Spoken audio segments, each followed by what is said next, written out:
everybody to today's 1 Million by 1 Million Strategy Roundtable for Entrepreneurs.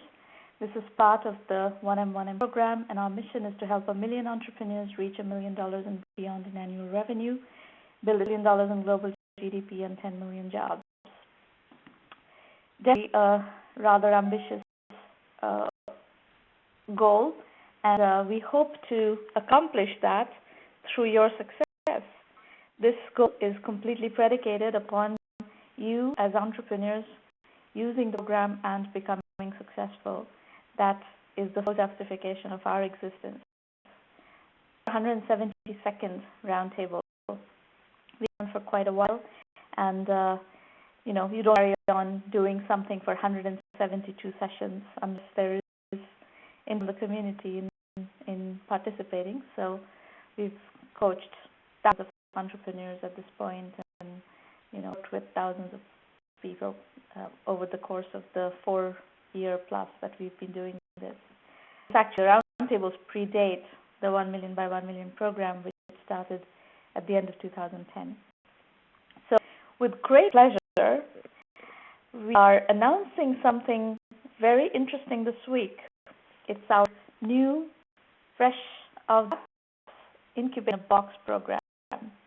And this is our effort to democratize entrepreneurship incubation by making it possible for anyone in any part of the world who is trying to do incubation work, whether it's corporations, startups, small businesses, angels, VCs, governments, schools, entrepreneurial development organizations, anybody who wants to start an incubator can basically use 1M1M to easily, rapidly, and affordably launch an incubator. So take a look at the Incubator Box program, in particular if you are in the ecosystem and working on the development of your community vis-a-vis entrepreneurship. There's a lot more information. There are actually custom programs for all of those constituencies, Incubator in a Box for angel investors, Incubator in a Box for VCs, and so forth. Also, for cloud startups, we have a partnership startup challenge with Rackspace. The application deadline for that is 15th of May. 5 finalists will be pitching at our 30th May roundtable, and 4 finalists will win $1,000 per month worth of cloud hosting for 1 year from Rackspace. The winner will win $2,000 per month of cloud hosting. Is being recorded. And if you want to live tweet the show, you can do so, and please remember to attach the hashtag 1M1M if you're tweeting. And our Twitter handles are at 1M by 1M and at Sramana. You're very welcome to follow us. Our roundtable YouTube channel is at 1M1M Roundtables. The link is on your screen. There we publish recordings of all the roundtables, and then some other fun as well. There's a cartoon series that's really fun, entrepreneur cartoons. And then we have a lot of 1M FAQs that have been captured as short videos to answer those questions that you can also tap into. Now we work with 4 entrepreneurs first, and then open up for Q&A from the audience. You are welcome to dial into the line, and the line number is 650-479-3208. You need dial country code 1 if you're calling from outside the country. Access code is 667-204-843. So make a note of those. Maureen will put that in the public chat as well. And please let us know in public chat that you're dialing in so that we know to call for you, and keep your phone muted until I ask for you. Okay, we work first with Victor Alexiev from Bulgaria, who is actually a premium member of the 1M1M program. So Victor is going to give us an update of what's happening with Pool Talent, and it's a recruitment and kind of job search platform. Victor, please, if you could unmute your line and tell us what's going on. How far have you come since we last talked? That would be great. My name is Victor. I'm originally from Bulgaria. I'm currently based in Sweden, working project. I'm going to present Pool Talent, and I don't know, Mana, should I give background first, or should I just go for the development? Give a little background because otherwise people won't know what you're working on. I do, but people don't. All right, perfect.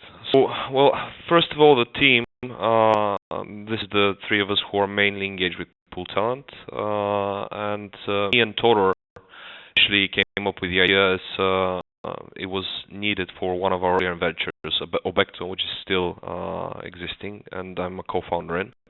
Basically, Obecto is a software company, and as a rapidly growing software company, we suddenly started hitting very aggressive resource needs, and we figured out that it's very difficult to hire software engineers, and also the current recruitment solutions didn't provide us with enough information.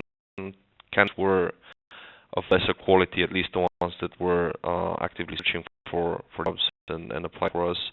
The bigger companies were snapping out the better talents, and also on top of that, we tried using recruitment services and headhunters. They provided people who didn't quite match the culture and/or vision of our company. So we decided to come up with a way to get to know people and filter them earlier on. And since both of us have background in mathematics, we decided that the easiest way to do that is to quantify the files. And we invested in Pool Talent through two companies, Obecto, which is a software company, and Innovator, which is my consultancy company through which I build pretty much and invest in my own startups. And then we joined Ivan, who is an old friend of ours and who has interests in HR and psychology, because we wanted to make it a point to broaden the human profile beyond the CV and include personality characteristics. That's how we came up with the idea. Initially, we defined it as a job board that is expanded with cultural characteristics. Then we evolved it into basically a dating for talents and companies where they can communicate with each other and explore the relationship before they get into the recruitment process. Now, actually, we evolved the concept. Every person in the call, please do not interrupt the call while Victor is speaking. Please put yourself on mute. Thank you. Sorry, Victor. So now we expanded the concept a little bit more into a clear control room specifically for software engineers. You can go to the next slide. So the problems that we tried to address basically is that the total cost of sourcing and selection is high, and especially in markets which are inverted in a sense where you have more demand than supply, such as the software engineer market, the cost is immense. And especially in another problem is that any staff turnover there costs a lot for the companies. And we did an initial survey which indicated that people stay on the same job pretty less than 2 years, which as you can imagine, it's sufficient time to probably educate the person and bring him up to speed, but not sufficient time to utilize the resources well enough. Although we figured out that current existing platforms, with certain exceptions, don't have enough effective communication channels where employers and talent can get to know each other prior to a formal selection process. On top of that, we wanted to put a broader profile of people. So go beyond the CV, go beyond the skills, add some personality and cultural matching between the companies and the talents. And since the good engineers are in high demand and they get a lot of offers, we wanted to protect them from offers that don't match their skills or ambitions. And lastly, but not least, we wanted to find a way to actually reach passive candidates, because we figured out that the majority of that field is passive, as the feel that, especially good ones at least, they feel that they should be offered positions rather than look for them. So try to frame that or grow that into a product. And of course, we would need to solve some needs for the client side, which is the employers in that case. So if we can go to the next slide, I've outlined them there. Actually the slide after. But yeah, this is a basic overview of the initial idea that we plan. What we started doing is basically finding ways to match talents to positions, generating a numerical percentage match using compensatory match algorithms, so basically allowing for different characteristics to compensate for each other based on relative importance weights, and then allow the different companies to talk to people through the platform, and to people match the positions that they have announced. And that's why initially we started building a more social platform that ended up being a mistake, as we learned recently through numeric iterations, because people didn't use it. That was one of the main reasons why we changed strategy. A strategy that I will describe a little bit later. But first, I think the next slide is the. Okay, so what differentiates us from the majority of other traditional solutions? First, we are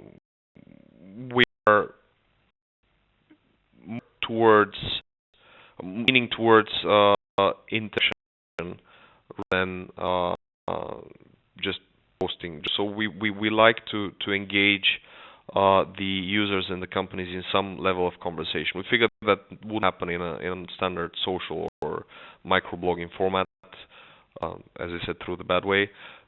But we're building features that allow for companies to express interest and people to express interest in companies, and also endorse, assess each other, and also other features.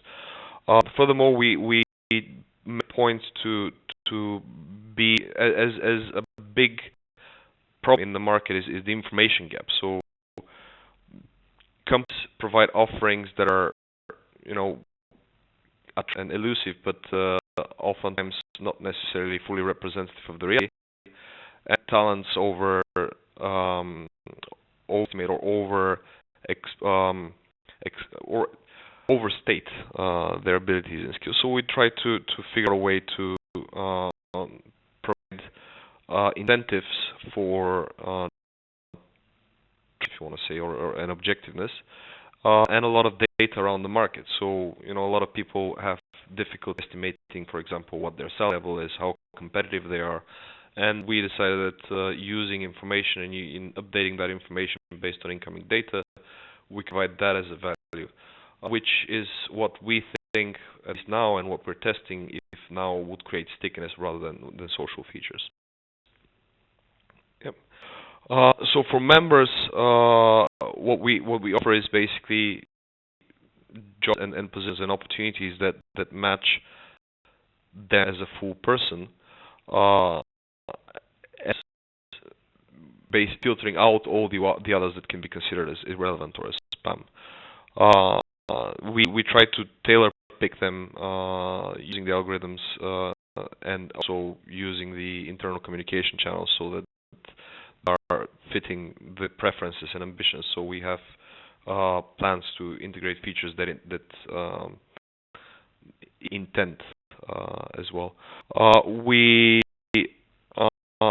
also try to cover the value aspects, so the culture aspects, as I said, so that you can find a company that fit your personality, which would hopefully reduce employee turnover.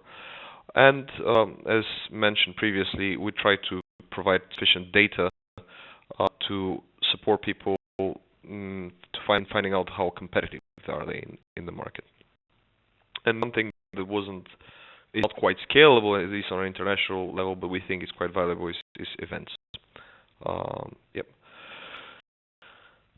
For employers, we offer, of course, fine-grained and adjustable matching, which is the only relevant talents are offered, and the issue of a lot of applicants that are relevant for the job offering are not even shown the announcement. One, actually, it's an anecdote, but it was one of the things that pushed us towards this. We had a recruitment finding looking for an assistant in Obecto, and we had people applying claiming that they have media experience because they've been looking at the cameras on a parking.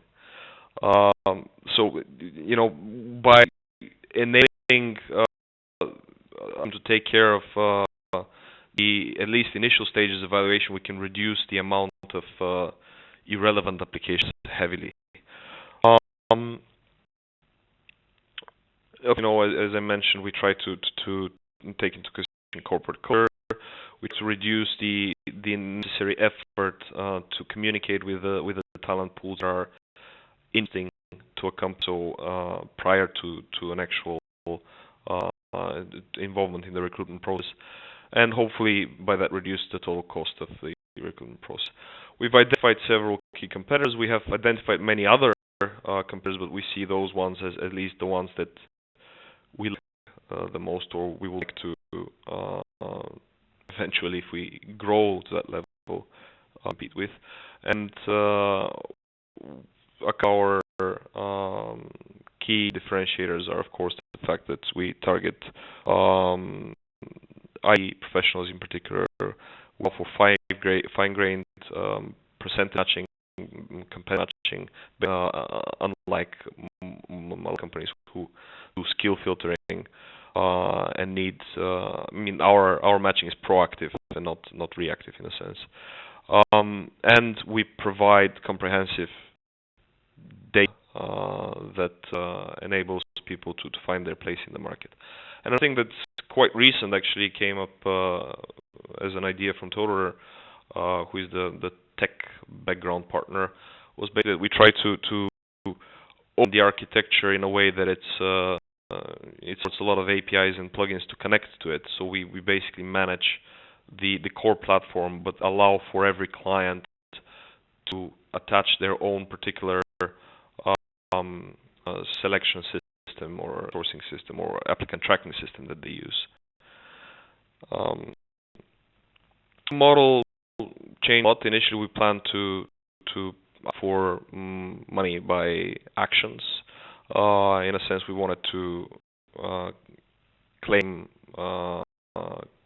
for every shared job offer. We wanted to ask for payment on posts, which are employer branding posts, employer branding content. And what we did is that we wanted to invert the model in a sense that companies build up internal currency in a sense. So companies buy credits instead, and they can spend those credits on different services, which are posting content, post offers, or success fees on applications. And what's basically stays the same is event attendance confirmations, and and we have also planned certain site monetization strategies as well. This is a customer profile. I think we can skip that for this presentation. We've assessed the market first locally within our test market, which is Bulgaria. We decided to incubate in Bulgaria not because it has a lot of potential, but because we saw it as a safe and less costly trial market in a sense. So that market we've estimated to around $5.5 million. And in that market we have 16,000 software engineers that we could work with, and the year-on-year growth is around 11%. And there are 900 software development companies of different sizes. Usually around, I think, 20 of these companies control 90% of the 80% of the market. It's simple Pareto rule. But in a sense, smaller companies are the ones who are under most pressure for recruiting talents at a lower cost and more effectively, and actually communicating themselves or branding themselves to that talent.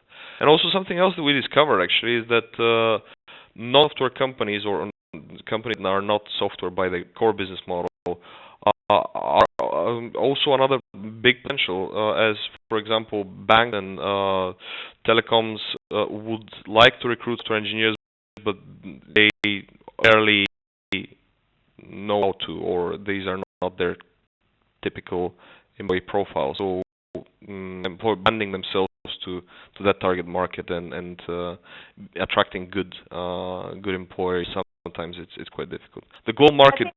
It would be better for you to stick to just the software development companies and the software recruitment process, just because the way people calibrate and the way people hire is going to be similar.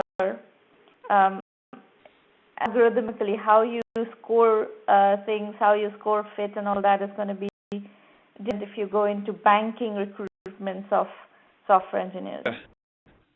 Absolutely correct, but our models are completely adjustable in a sense that they adjust to the preference of the company. With simple drag and drop and setup of characteristics and prioritization of these characteristics, they can set up a profile that pertains to their particular needs. But I think the first order of business is to penetrate this Bulgarian software engineer market and a significant portion of this 5.5 million TAM, and absolutely. Your B, basically. Absolutely. It would be the rest I mentioned as an expansion in a sense. And then globally, our research has indicated that the market is around $1.27 billion. At least that was the statistics from Research and Markets in 2011, and it's growing severely, and it's growing with 14.5% compound rate. Is that a top-down number? Is that a bottom number based on your assumption, your pricing, and business model assumptions? The market for Bulgaria is a bottom-up number. The market for the world is based on research that we got from Research and Markets. Okay. What I would do is kind of find the number of software engineers and apply your bottom-up model and see what that comes out to be. That would be a lovely thing to do, but since the global market is not as for what that a as possible. This is. You have 287,000 software engineers employed in EU countries on. Yeah. So and that would calculate for the number in India is very large. Millions. Yeah, exactly. So, but applying a number to very large is difficulty. But you can assess, right? I think that those numbers are actually available. How many software engineers are employed in the American ecosystem? How many in India? I mean, I spoke to a guy who runs TCS Latin America, Tata Consultancy Service. He said his plan was to put in 25,000 people in Latin America by 2015. Oof.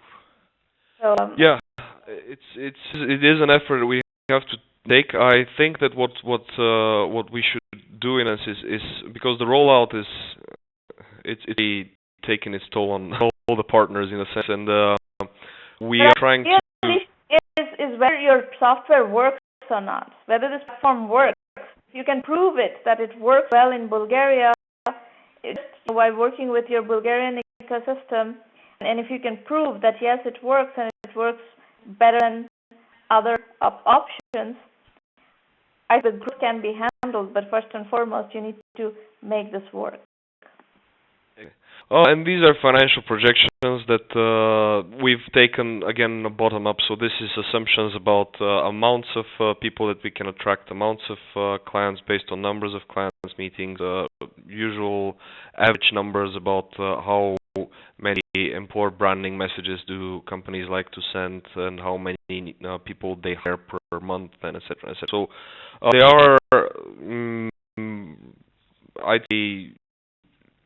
I mean, all such graphs are generally absurd by assumption, but in a sense, we'd like to think of them as well as pessimistic, since we haven't regarded the full potential. The question is exactly if the product works fine. If the product doesn't work, these will be flat on zero.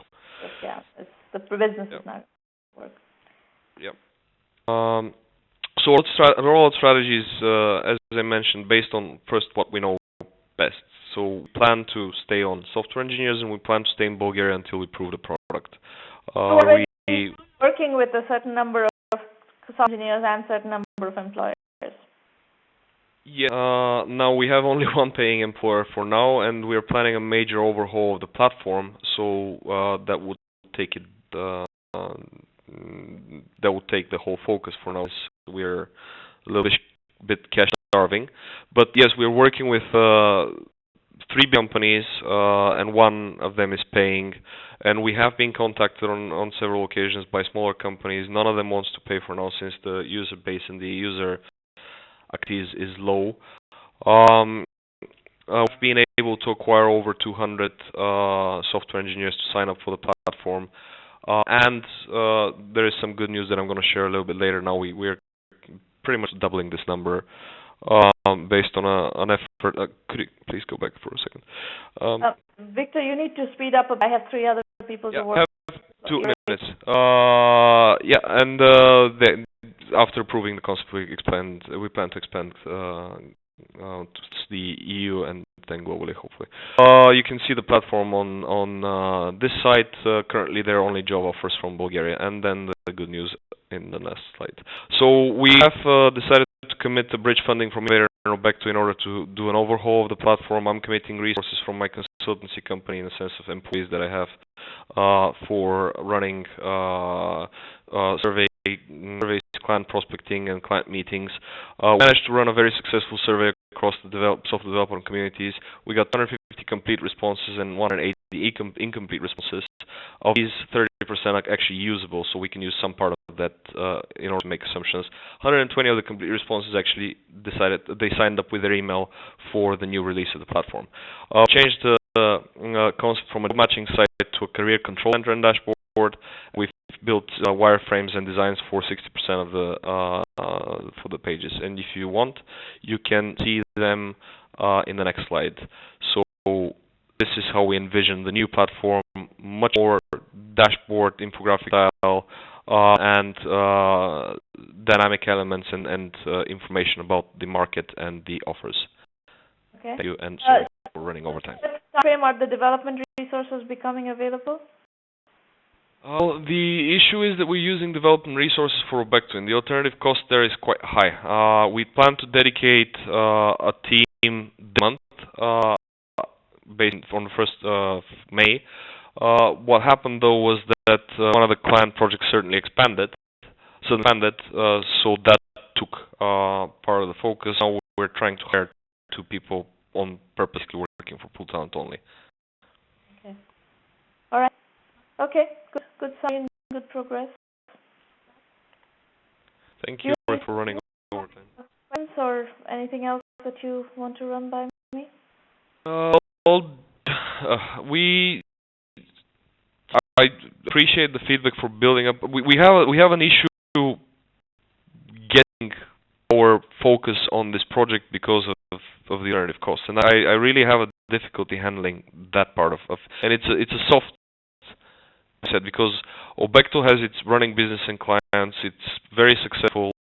We are getting a lot of new clients, and we're trying to actually pick up good resources that can handle the platform in a scalable and architecturally sustainable way, which means that we're taking them out of the resource pool from a company which is already resource starved.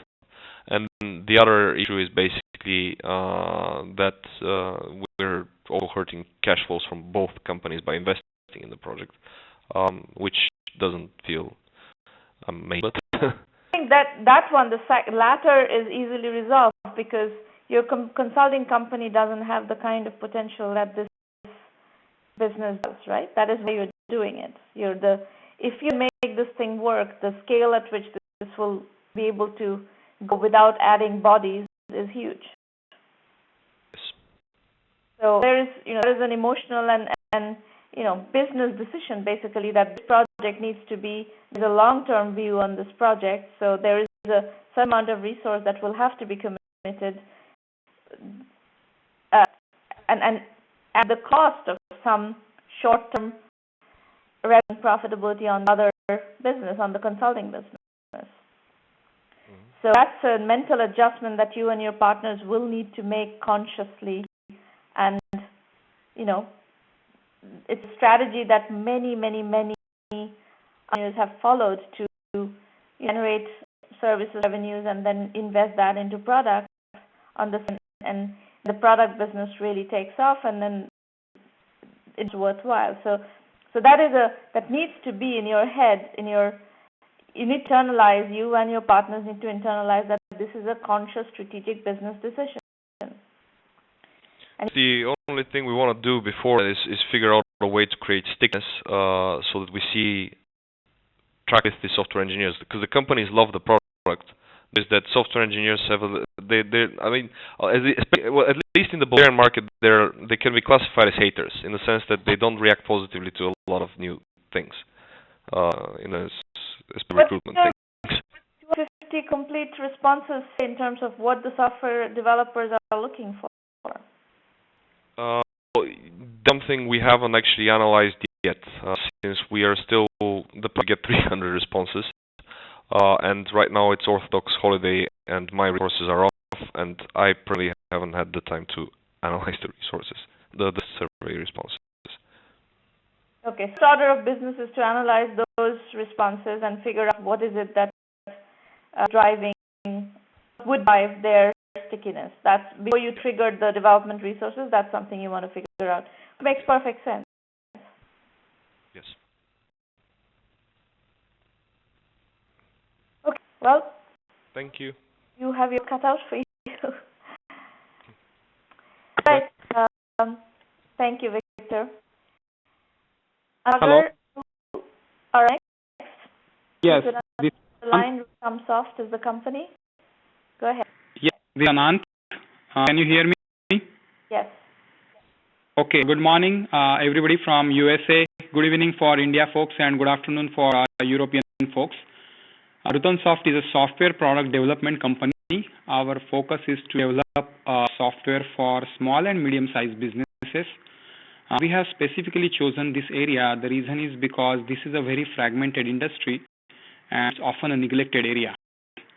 My father runs electrical and instrumentation manufacturing business in Pune for over 30 years. So I grew up in a family-oriented business, and we are aware of the challenges of small businesses. A quick background of both of our founders. Myself, Anant Mitsagar, I'm based in Chicago. I worked in various capacity in multinational companies, Motorola, Honeywell, as well as mid-size venture-backed companies and a startup company also, as well as I have experience working in my family business. So is IIT Bombay MTech graduate. He worked in persistent systems and then worked on to TCS research firm for a few years. So what we felt is that with skill set, probably we can do a lot in this space. So we started this company a few months ago out of our own need. We were developing a software for my father and stumbled upon a problem. We realized that this could be an industry-wide problem. Woke up one morning and started making calls. We did not write any code for the product we are planning on developing. What we did is we made several hundred calls in last 2 months. To be precise, we made close to 400 phone calls and our meetings. 80% of the calls materialized because you have to pass through the gatekeeper. People don't accept it's a cold calling, and it's a lot of hard work. And of course, I don't have any background in the sales. As a startup technical entrepreneur, I always worked in the technical side, but this is the time to shine. So I said, okay, you know what, let's do it. So 80% of the phone calls materialized, and out of those, 20% are comfortable. They can identify the problem, and they said, okay, we are comfortable running a trial with you. So we got 80 to 20% analysis. 80% did not materialize yet, and 20% materialized yet. So out of 400 calls, 150 calls materialized. Out of those, 20 to 25 companies said, okay, they can identify the problem, they are willing to pay for it, but provided they need to see the compelling solution and they need to see the value out of it. So, of course, we don't have a product ready yet, so but they think they are enthused about what we are planning on developing.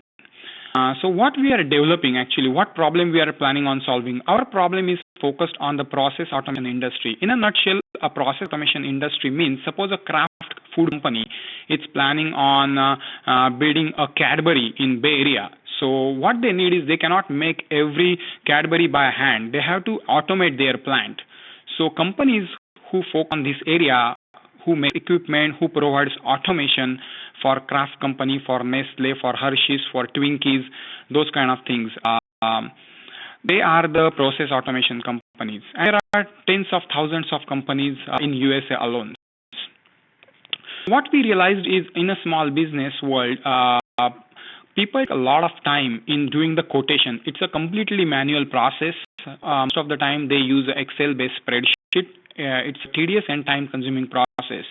That is a very generic statement, we thought. So to make a commercial sense out of it, we realized that we need to get some numbers behind it, and we found that if it's $1 million to $5 million worth of business, they have a couple of people to work on the quotation. So they pay $100 to $150 grand a year. That is close to 10 to 12% of OPEX.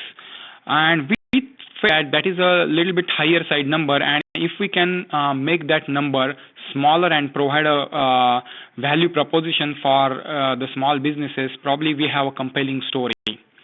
Another problem, what our prospects told us, that the hit ratio is pretty low. They need to get 10 quotations out so that they will end up winning only 2 or 3. So the hit ratio is 20 to 30%. So it's a double problem. First, it's a manual process, and second is the quotation process is the sales hit. The hit ratio is only 20 to 30%. And another interesting relation is that most of the time the business owners, they do not track their projects, profit and loss per projects. They mentioned that are they keeping themselves busy or are they really making money out of it? So this is a classic problem with small businesses. Even in my father's company, we have been in the business for 3 decades, and this always been a problem of tracking P&L with project. It's not that the tools are not available, they are not tailored for the users, and there are no simple tools which a owner can work along the way. So next slide please. Why are we tackling this problem right now? The reason is because in the last decade, the competition has increased and people are looking for ways to run business smarter. And as I mentioned, the TAM itself is probably 10 companies all around in USA alone, which is $20 to $25 million business. If we price and give a couple of $100 a month, then probably we'll have $20 million business in USA alone. Of course, we are not going to hit 100% of the market, probably a few fraction. I have question and concern regarding the TAM analysis we did. Sramana, probably I will ask at the end. The reason is because the number looks smaller, first of all, and second is it's a very fragmented industry, so it is a challenge to calculate the TAM also. The next slide, please. So, solution we are providing. Solution is a simple thing. In one sentence, we will offer the automated way to do the quotations. And if we say, okay, guys, you're spending $100,000 per year, I will cut your time by 20%, where 20 grand is back, and I will charge you 2 grand. Okay, if that is the case, then if they see that value proposition succeed, then probably we have a story behind it and we have a business case here. And it's a multi-tier, of course, because people have different appetite. So it will be priced differently. And ROI probably with the learning curve and other things, probably within a couple of months, if people can see, then that will be a comfortable thing to get it running. So what's the per month pricing here?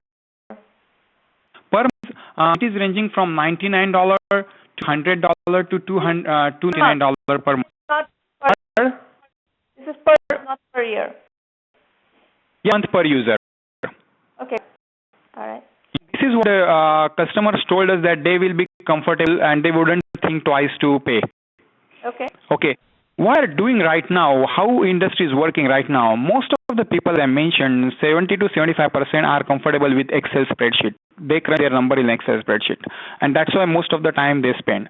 Some have ERP system and they generate a quotation, because the ERP, most of the ERPs like QuickBook or Tally or other things, they have there are tons of ERPs out there, and everybody has this quotation module there. The things that's not the optimal, but since they don't have any better mechanism, they use it, and they told me that they don't like the way it is, but that is how they are dealing with the issue right now. There are some who have can you go back to previous slide? There are some who have written a homegrown solution. It's very costly and very cumbersome to maintain for them. That's not their competency to begin with. They manufacture different things. Plant automation, running IT company and developing a software product for themselves is not their competency. So people, we know the psychology profile and who would turn into early adopters. So people who are using Excel spreadsheet or ERP would jump into the code plan software we are developing, and people who have homegrown software, they will join the party later. There are some freewares available, but of course they are very cumbersome to use. Customer acquisition, through our phone calls and our contacts and other things, we realized who are the early adopters. It's a very fragmented industry, as I mentioned, so we have to make all the attempts, and I'm not very comfortable yet whether we are going in the right direction for the customer acquisition. Probably this is another question I have. Through cold calls, it's very time-consuming process, and people don't like cold calls. References is the best way to go, but to create reference, we have to have early adopters and all those things. So it's a classic chicken and egg problem we are working on. I talked to a few folks in industry for partnership, and of course we are too early for them, so we need to show some traction in the market, then they will join us. Late adopters, probably we need to work on some marketing campaign, and we don't have a strategy. What are the risks? So some are the few questions I have. My presentation was quick, but I have a lot of chances because we are very early stage. We don't have a solution yet, and we don't have a product. So this is just a classic example of making a lot of phone calls, trying to understand, do we have a problem worth solving, and can we make a business out of it? This is a very fragmented industry. How to make a TAM analysis? I made a lot of efforts with our own experience and talking to a lot of people, and till that, whatever number I got is in millions of dollars. I have seen people chasing billion-dollar opportunities. So are we pursuing too small a market size? That is another question. As far as I'm concerned, it depends on what your goals are. If you want to build a fundable, big billion-dollar business, this probably is not that business. But if you want to build a bootstrap business that is a robust, profitable business, it's fine. Okay. Because the TAM analysis, as you mentioned, is in one of your slides, is that actually defines the landscape of whether the business is fundable, how the customer acquisition strategy is, what is the positioning, and all those things. So that's why how to do a TAM analysis in a fragmented market. Well, it is not possible for me to teach you TAM analysis, how to do TAM analysis, how to do go-to-market strategy, how to define your market, how to position your market in minutes. I understand. Yeah, I am aware of the program, and probably we are planning on joining. The thing is, we also have some experience businesses running in the high side, so we have some understanding, but in a fragmented industry, it's a bit tough. And so probably is 80-20, what we have is 80% are materialized and 20% are comfortable running and right. Is that the best estimate of going for the next phase of developing a product? So I need to understand a lot more about what you're hearing from the customers and from the people that you've talked to. I would need to understand in more depth what is that you're hearing, what has been the process of selecting whom you want to talk to, and who are you talking to inside the company, what kind of feedback you're getting. So for really advise you, I would need to get to somewhat more granular details of the process. Most of the time, 90% of the time, I talk to the owner of the business who are the decision maker. They can see that, okay, this is the problem they are also facing, and it is a worth solving problem. And if we come up with a compelling solution and the price point, they're willing to entertain that option. It sounds like you've talked to at least 20 owners of companies in this segment. I said 150 owners have materialized. Out of those, 20 to 25 companies said they are willing to entertain going to the trial phase. Right. So one of the things that I would like to understand is what are the characteristics of these companies? Characteristics of those who are saying yes versus what are the characteristics of the people who are saying no? And we're going to need to decisions based on that, on understanding of those issues. Okay? Thank you. You're welcome. Om Prakash, so you're up next. Valley. First and foremost, that name is hard to pronounce. Everybody is going to spell Intent Valley. I recommend that you reconsider the name of the company. Put it again. I said the name of the company is a problem. Most people are going to look at that and think it's Intent Valley, and they're going to look for Intent Valley or Invent Valley. Okay. Oh, there's a typo. Maureen says it's a typo. It's Invent Valley. I see. Yeah. Your side says it's Inend Valley. Okay. It is Invent Valley. I think it was a typo. Okay. Are you able to hear me properly? Yeah, you can see it and can hear you. Okay. So I came to know about this seminar a few days ago, and initially when I had sent mail, I thought I'll be just registering to listen what people are saying, and then I mailed saying that I have to send my presentation. What I did is that I'll tell about my background. So I just fill the questions which are listed on the page, but just give the quick background which is not there in the PPT about us and what we have been doing. How to find out about 1M? There is one Mr. Sharma. He had posted on LinkedIn. Mm-hmm. It was like a few days ago, and I thought I'll be participating, just listening to what is going on. But then I got an invite. I said, okay, let me still send the information. Okay. Yeah. So I have about 20 plus years of experience in software product development and building the team. I worked in India and I worked in Bay Area for about 6 years. I worked with startup companies, and before returning, I was working in Apple. And before going to US, I was heading the development center for Lucent Technologies. And after returning, I worked with Symantec here in Pune for about 7 years. And last year, after Steve Jobs passed away, I listened to his Stanford speech again, and I had a kick to do what I want to what I love. Okay, it's a long time now, long journey, and let me do something of my own. Yeah. So I'm an artist at heart, and I thought the mobile applications and game development is a good cross section of art and software development. But the Invent Valley company here. Okay. And I try to basically focus on to innovation and design part, not the operational part. Mm-hmm. So right now, I think I'll go through the slides first, and then I'll add more details about me. We developed, so our positioning is that I have been into IT industry for a long time. I know it is very difficult to spend time with the family. Especially when you're in India, the expectation is that when you're working with on-site, you're expected to work in the evening, late night, and I got expected to go to office also, so it was very difficult. And I looked at the games, and then I realized that a lot of people are playing only individual games. Because of the technology adopted by young kids, you feel generation old. You don't use WhatsApp, you don't use Twitter, you don't use Facebook. Like a digital divide which is there. I thought of making the video games where all the three generations of family can use. Kids, pets, and grandparents also can use. So that is the area where I wanted to focus. And we made a first game which it's called Fun with Chess.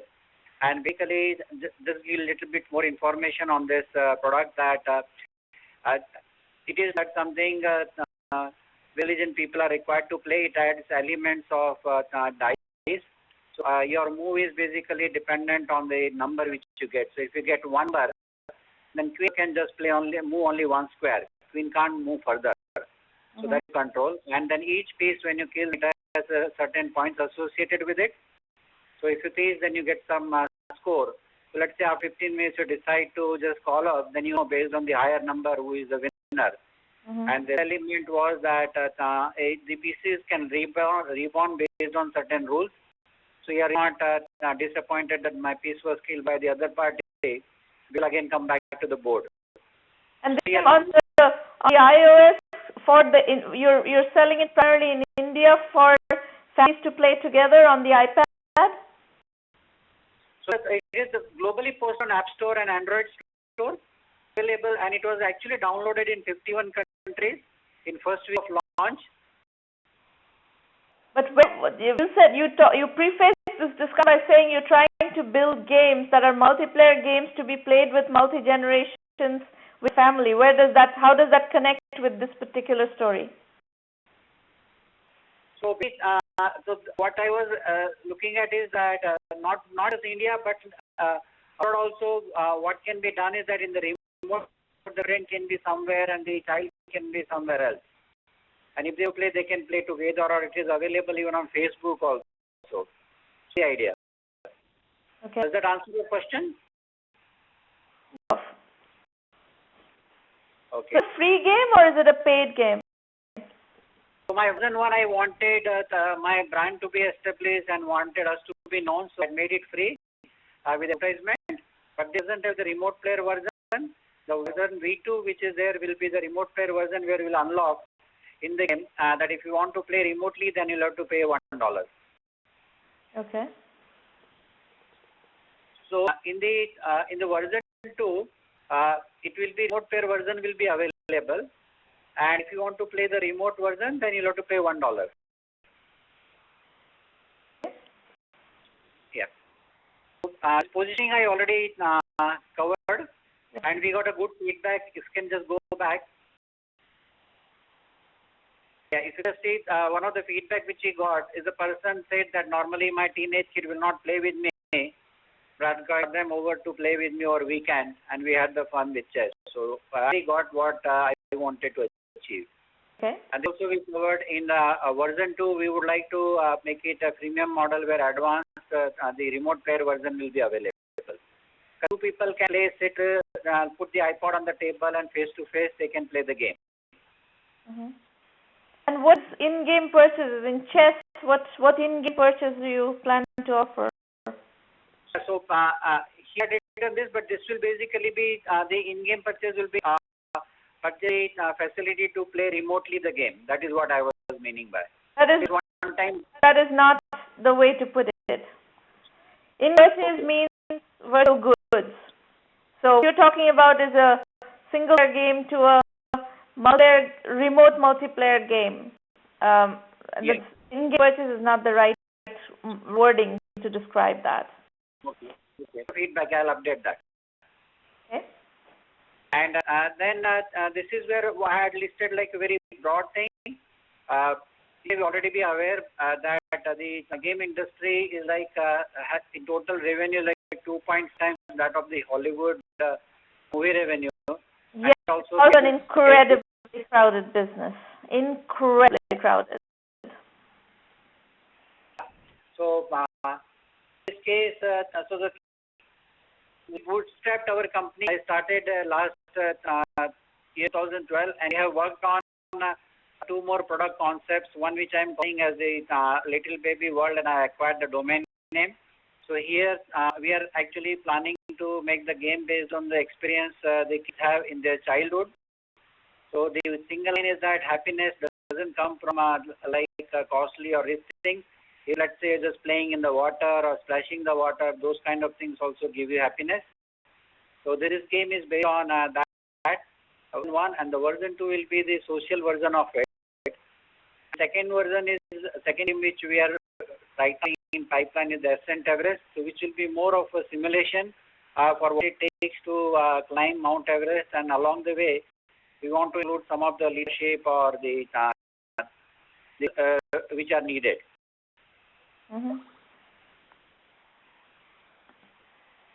Okay.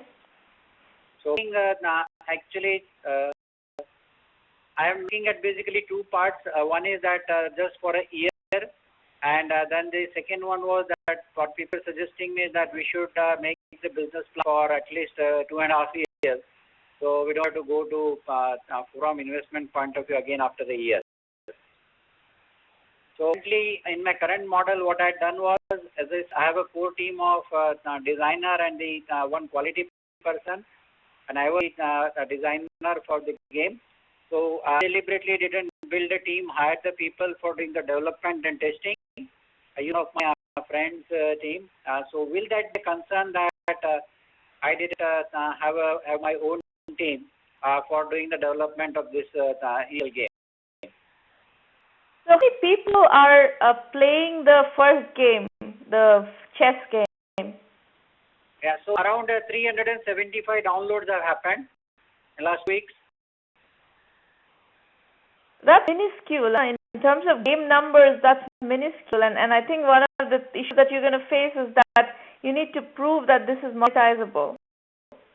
So your monetization path is the social games. So I think investors would want to see real, serious, statistically significant consumer business numbers for the free game, and they will want to see monetization before they're willing to invest. And you're right, investors to invest will want to see your own team as opposed to outsourced teams.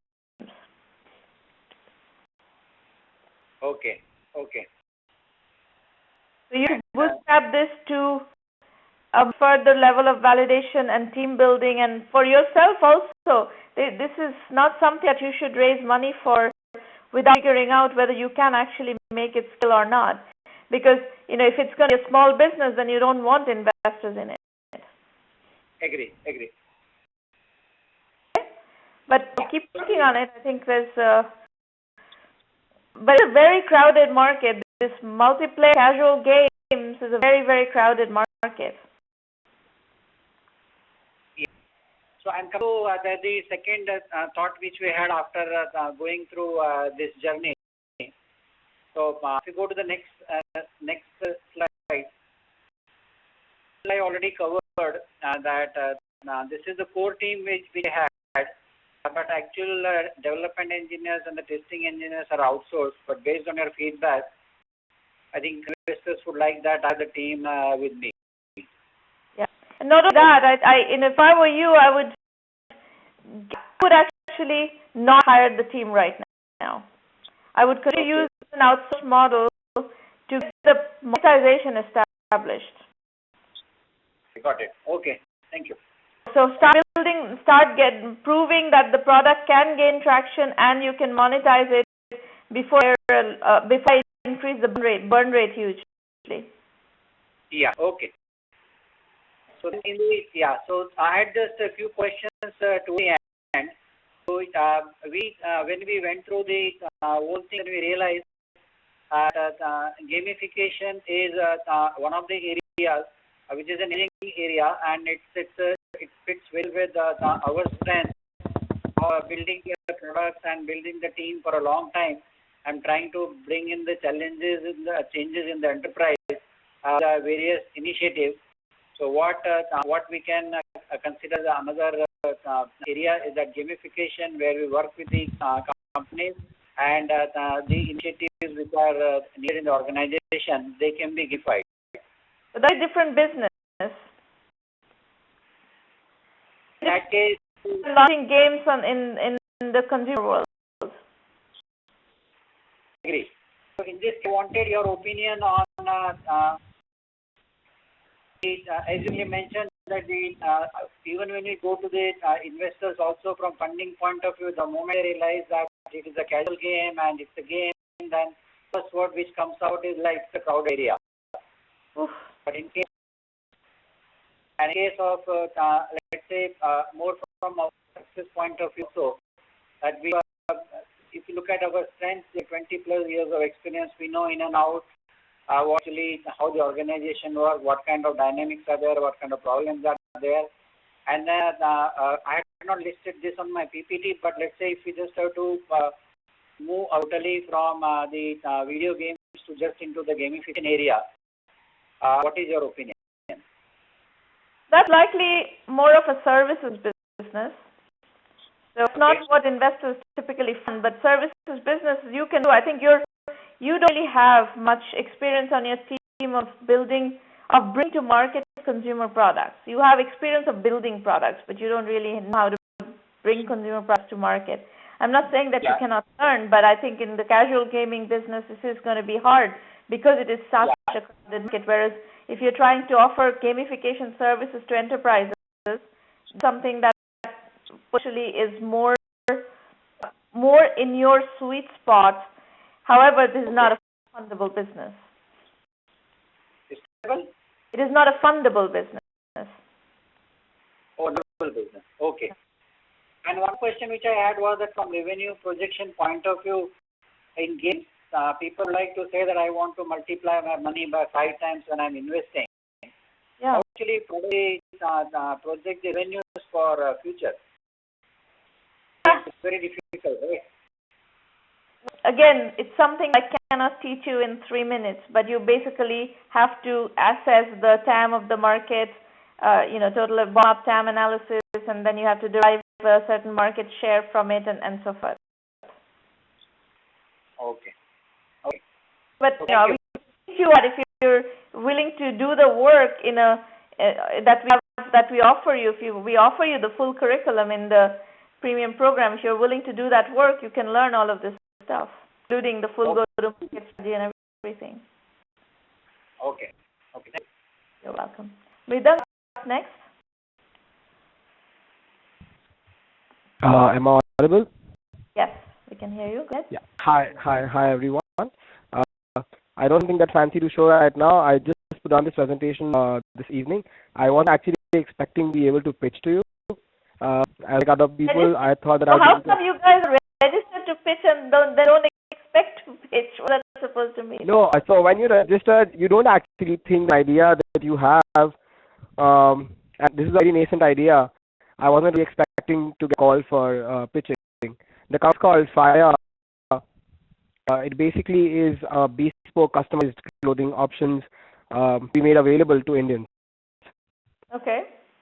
The target customer is anybody who shops online, has a huge growth potential in e-commerce and a market by say a 7 to 8% CAGR. For anybody who is fashion conscious, given we are a developing country, we're growing a lot of trends and adapting a lot of trends from the Western culture. So that also affects a lot of the market. And anybody with special clothing. For Indian consumer or custom clothing for international consumers? So customized bespoke clothing for Indian consumers as of now. And the future part of the business would also be to provide apparel to a lot of those Western countries as well. As you see that a lot of those clothes that are manufactured in the parts of the world that we live in, India, Bangladesh, Myanmar, Thailand. And so the business would also be expanding to providing cheaper, fashion-conscious clothing to people in the Western countries.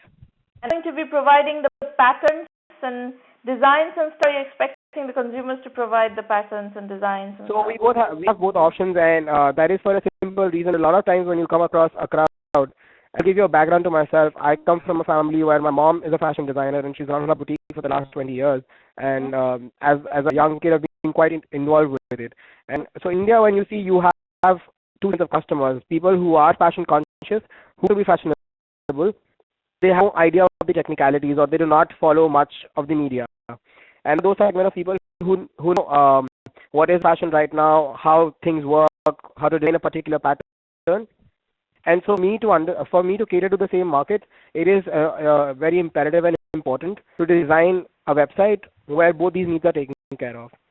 Okay. So you have an option where you could literally whatever you want to wear, right from the neckline to the hemline to the depth of the neck.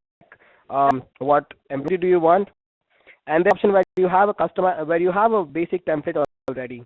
All you need to do is put measurements. If you want some changes like the neckline or say a longer sleeve or a shorter sleeve, and to go. Or because a lot of when you buy occasional clothing, you have the time to put it right from scratch. but you're buying formal shirts for women or for men that matter, for that matter. You do not have enough time. Also, you do not want to put enough time into design that piece because it's a very simple piece of shirt, and there's not much that you would want to do. Frankly, I love this whole thing, this business. I don't know if you know, I ran a fashion e-commerce company. Yes, I did, and it was the reason I was so excited to speak to you was because it'll be like a first-hand experience. And honestly, I've seen everybody else speak. First-hand experience. Listen to this. I actually have several tailors, and I'm from Calcutta, right? I have several tailors that I work with, probably, and it's been a custom in my childhood. We always wore custom clothing, and the tradition is during Durga Puja you wear new clothing, right? So for Durga Puja, do shopping, and I would get all these. The process of gifting in Ali was people would give you cloth, fabric. Yes. And all the different relatives, aunts and uncles and grandparents would give different pieces of fabric, and then we work with the designer, with the tailor to actually design, pick the patterns, and get all. So it was a full custom portfolio of, let's say, 12 or 15 dresses that I would get done before Durga Puja and then wear it through the year. Go on. I still continue to do that. I still do a lot of designing, and some of it I also do copying. I have of Hermes suits, or copies of a Thomas Pink shirt that I really like, and I like the fabrics and shop for fabrics. There's very good fabric available in India, so I would get all those copied, and so there's a variety of different ways that I have used the whole tradition of custom clothing. And it's actually nice to see that you're thinking about scaling it and then making it available at a larger scale. And this, by the way, is very popular with international consumers. Yes, it is. In fact, when I was looking for inspiration online for e-commerce design, because I come from a design background and also from a very technical background, I came across a lot of them. And two of the websites that I might want to mention is Indochino, which is like a custom clothing firm for men with white suits and suit an expensive proposition abroad. And the other one is Blank Label, and their website is written in design, and I'm drawing a lot of inspiration from them. Then there's something called eShakti. There's a lot of customized clothing for women, including bridesmaid dresses and stuff like that. And our story is very interesting because I belong to Calcutta. Ethnically, I am from Calcutta. And I've seen the entire process customized clothing, not just in a personal perspective, but because my mom was a designer, I've seen it professionally as well. So I've done my own. Complex business logistically. If you want to do it at scale, it's one thing to do it. The way I've done it is working with 3 or 4 tailors, and it's my own personal thing. But at scale is a very complex business logistically. That's exactly where, if in the presentation there are a few questions, and one of them is about scalability. Because right now I have a manufacturing base based out in Calcutta. I have a set of 15-20 tailors, and I can cater to say 2-3 cities for initial order. But if the traffic starts flowing, and all of a sudden you have to grow the capacity. So that's my concerns, and I think we'll address it at the end of the presentation. Before that, if you might just get back to the previous slide. Analysis. So I've run through like a survey across my peers, and I'm working at a consulting firm, so a lot of other friends I know, senior people, age of 16 to 35. The lifestyle patterns are basically people who are working because they do not have time to go for offline shopping, and I think I run through the trends and patterns of people who shop online, because that's pretty same across the globe. It's basically saving time, a lot of cost. And where are you? Women's, men's? What is your focus? So we start with women's. When we'll start with women's, but the idea is to provide parallel options for everybody, and not going for kids right now. To build a company. Yes. If you start a company from scratch, you have to be very specific and very constrained. So let's say you're going to do women, then beyond that, you're going to have to determine what kind of stuff are you going to do for women.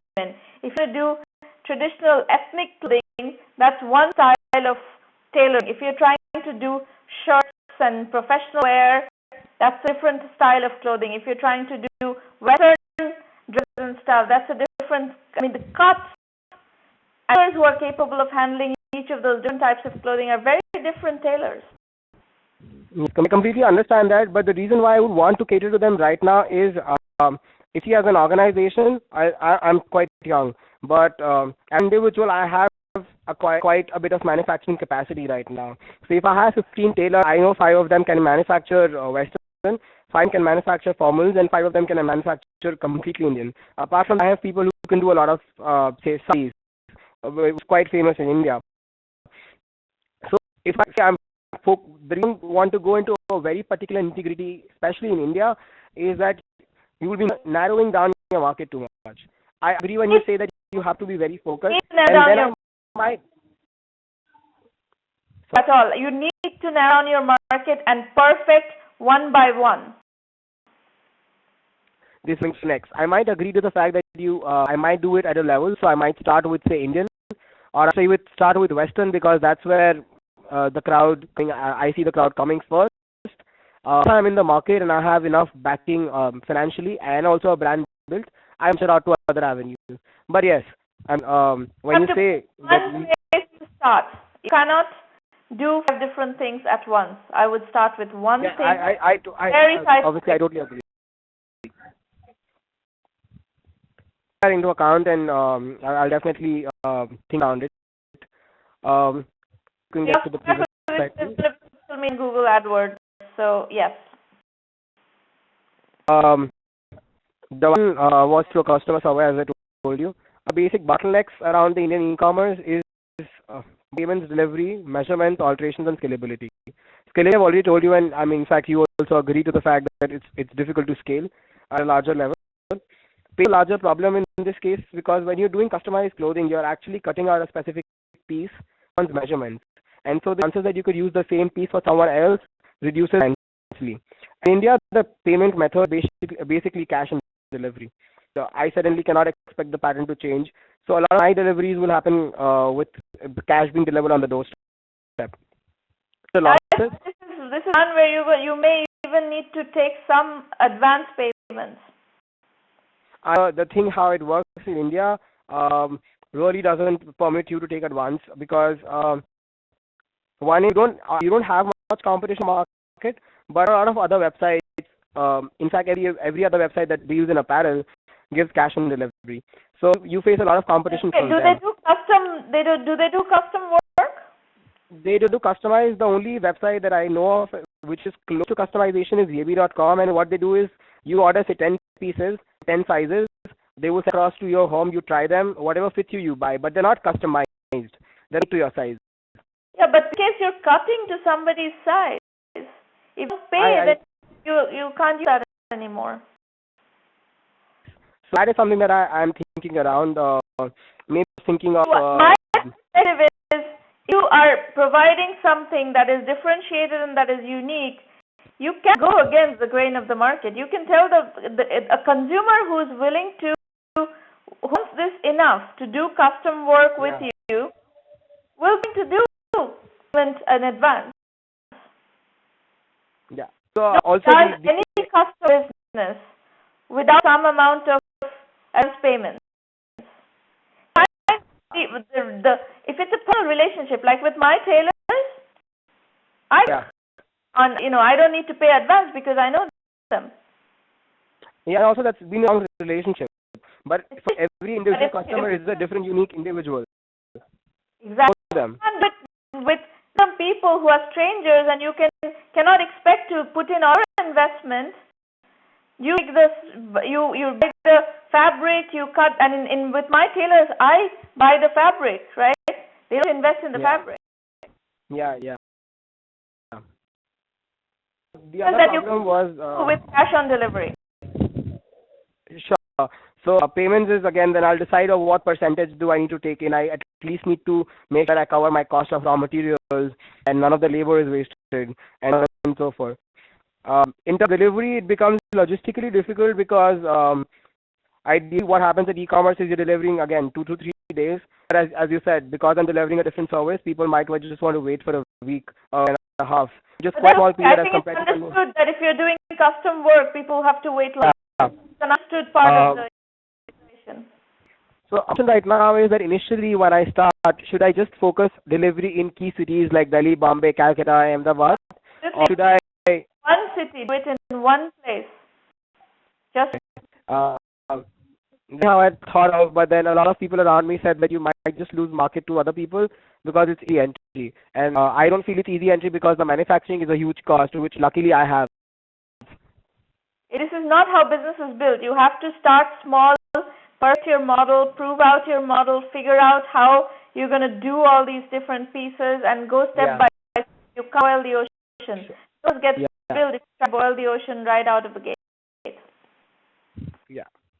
Okay, good. I like what you're doing. Keep going and feel free to come back and work with us. And if you like to join the program, you're welcome to. I know it might just be unfair to ask you, but is it possible sometime, if out of the blue, to get down to talking to you over the email or something? If you program, everything is possible. I'm sure. I will look forward to that. And it was nice speaking to you. Thank you for all the advice. And I hope this kicks off really good. You're welcome. Folks, if you want to call in, note down the number. It's 650-479-3208, access code 667-204-843. I'm going to spend a few minutes explaining to you how to use the 1M1M program because a lot of people are asking how to engage with me and how to work with us. Let me take through that and all your questions. You can definitely dial in and let us know in public chat that you are coming in. Okay. A request to all of you: if you find what we are doing helpful, please spread the word. We need serious entrepreneurs for the 1M1M mission to be successful. We need serious entrepreneurs in the program, and we want to put our knowledge, resources, capacity on serious entrepreneurs. We are investing a lot in the entrepreneurs themselves, and you will see how. So we need serious entrepreneurs to make that investment on. So once again, the program is to help 1 million entrepreneurs reach $1 million in annual revenue and beyond. And the website is 1m1m.com. That's probably where you came in through, so you know that. The first level of resources you can tap into is our blog. There's a tremendous amount of information on the blog that is completely for free. You dig around there and learn a lot. We have the Entrepreneur Journeys book series, of which we've published 4 volumes so far. And that's where we started codifying some of the lessons of what becomes later the 1M1M methodology. The Entrepreneur Journeys book series came before the 1M1M program.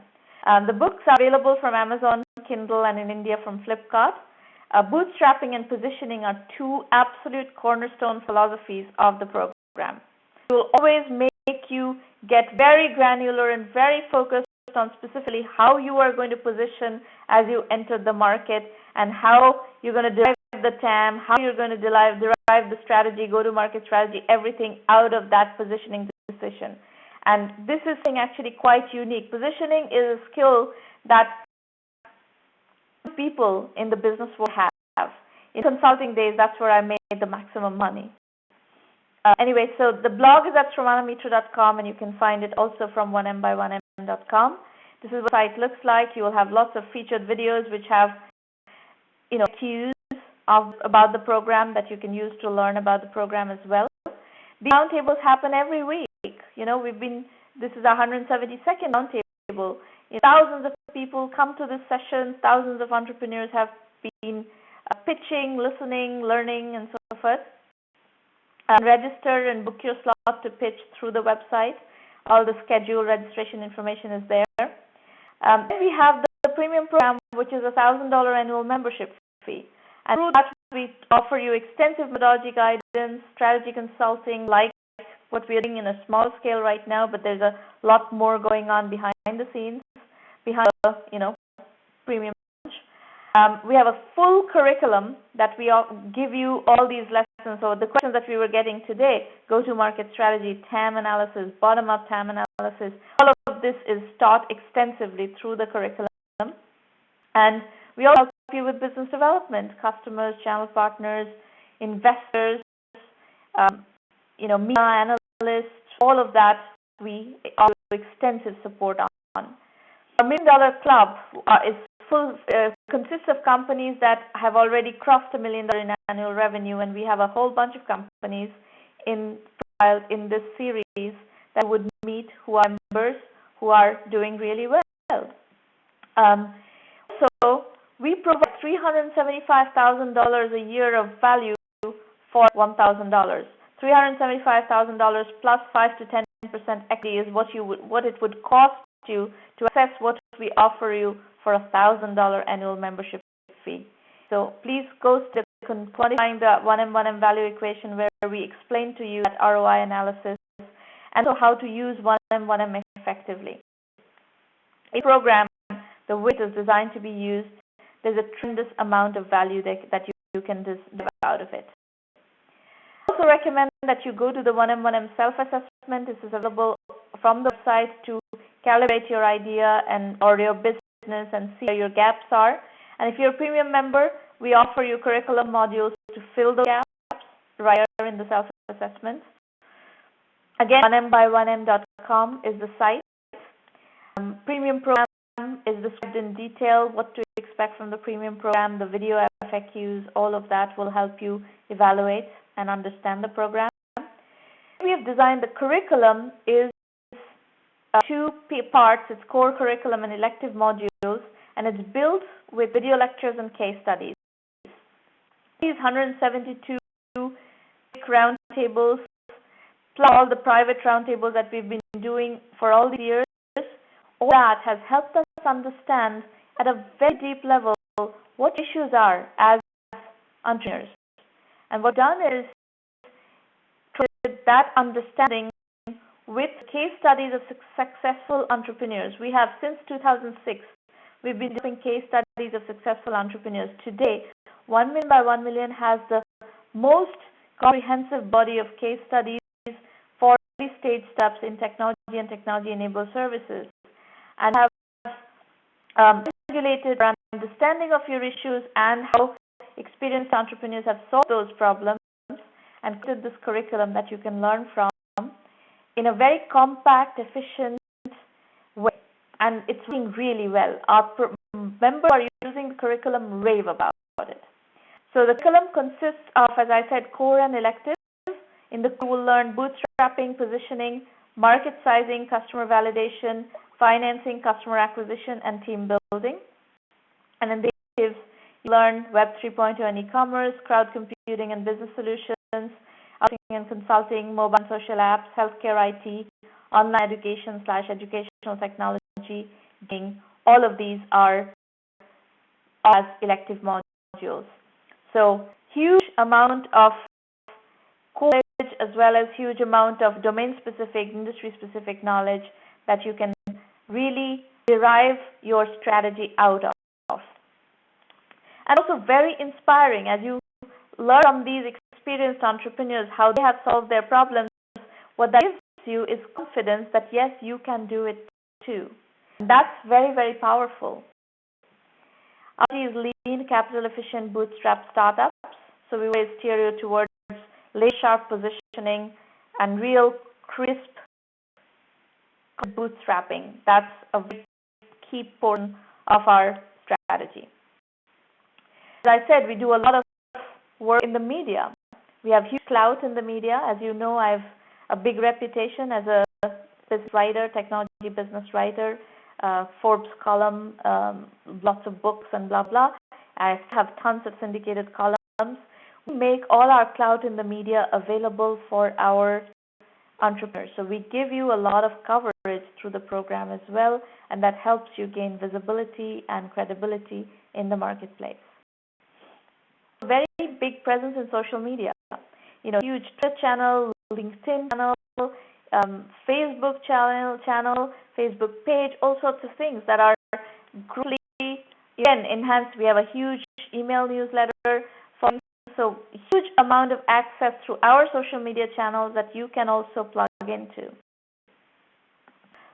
Again, investors track our portfolio. So we have this incubation radar series and deal radar series that investors track, and that's something that you can also get visibility through that investors would then potentially engage with you on. We do an affiliate program, and we offer 10% affiliate commission to partners who are running entrepreneurship development organizations and to become our partners. We have pretty much free roundtables every week. So the main roundtables, are upcoming ones are May 9th, 16th, 23rd, and 30th. All of those are Thursday, 8 a.m. Pacific time. Feel free to register for any of them that works in your schedule and when you're ready to pitch. A final book that I want to refer to you is, if you're still looking for an idea, go look at Vision India 2020. There are $45 billion business ideas, and you're welcome to take any of them and develop. Well, at least at the minimum, it will help you think through what you might be willing to do. It's rich business fiction set in 2020, looking back on building these companies. So it helps you with the process of how to look at a problem, analyze a problem, develop solutions around the problem. And reminder, we just launched yesterday the 1M1M Incubator in a Box. Any company, investor, government, entrepreneurship development organization can easily and rapidly launch an incubator on top of the 1M1M Incubator in a Box. If you're interested in something like this, please let us know, reach out to us, and we'll be happy to work with you. And spread the word. Again, spread the word. The Space Challenge, Startup Challenge applications are due on May 17th. Please go ahead and apply for them through for that, if you'd like to. It's for club startups only. 5 finalists will be pitching at the May 30th roundtable, and 4 finalists will win $1,000 per month worth of cloud hosting. The winner wins $2,000 of cloud hosting and a 1M1M scholarship. That concludes the formal part of the session. If there are any other questions, please go ahead and use the number to dial in, or use the public chat to ask your questions. Questions, comments?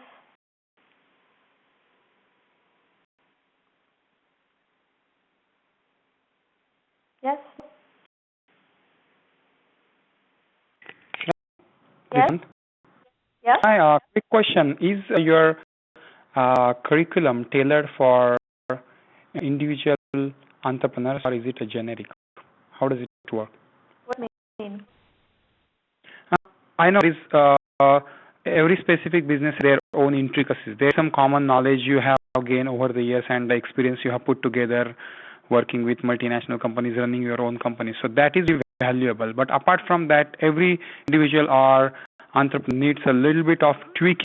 So how does it work out? There's curriculum, and then there's mentoring. We have both in the program. Thanks. Is what you're going to be asked to use to learn the topics. Like, I'm going to spend and teaching you how to do TAM analysis, because it's something that you need to learn, and we have a curriculum module for you to learn. Market sizing teaches how to do TAM analysis for different types of businesses, and to set up a model, and how to build a model. You're going to have to build your own model. Once you have built your own model using the curriculum, you can come and present that to me at a mentoring session like this, and we'll give you feedback on your particular TAM model that is relevant to your business. Okay, got it. Positioning, same with customer validation, same with each of those topics. Wherever there's generic information that you're going to need to use to develop your own strategy, then you can come and discuss your strategy with me, and I will work with you individually. Okay, people access the information, do their legwork, come back, present it, and you give the feedback, and then they move along. Okay. And then the feedback sessions are exactly like this. It's just more in depth because you have the benefit of the curriculum helping you prepare. Thank you. Okay.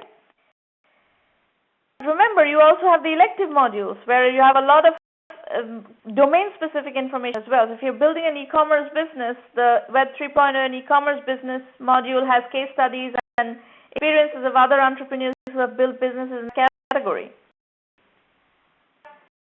core information, which is functional stuff like how to do positioning, how to do segmentation, how to do customer validation, and then you have domain-specific information on how to build a mobile app business, how to build a healthcare IT business, that kind of stuff as well, and case studies of how people have built those businesses.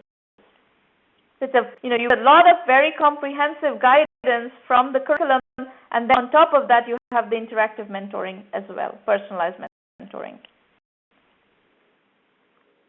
That's value, I guess. It is. It works very well. We're having. And today I can say it from experience. It's working extremely well. The model is incredibly powerful. Any other questions, comments?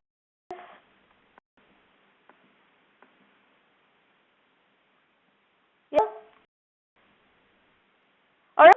It's 9:30 a.m. Pacific. We like to close in about 90 minutes. So good luck, everybody, with all your projects. And it's great to see that you're full of interesting, exciting ideas, and you're very talented people. So I have, great confidence that each of you will find your way. It's just that you need to learn the mechanics of how to find your way, and we'll be happy to help you in that process. That's why we are here. That's why we are doing this program. And hopefully we are going to enable 1 million of you to reach $1 million and beyond in annual revenue. Bye, buddy. Take care.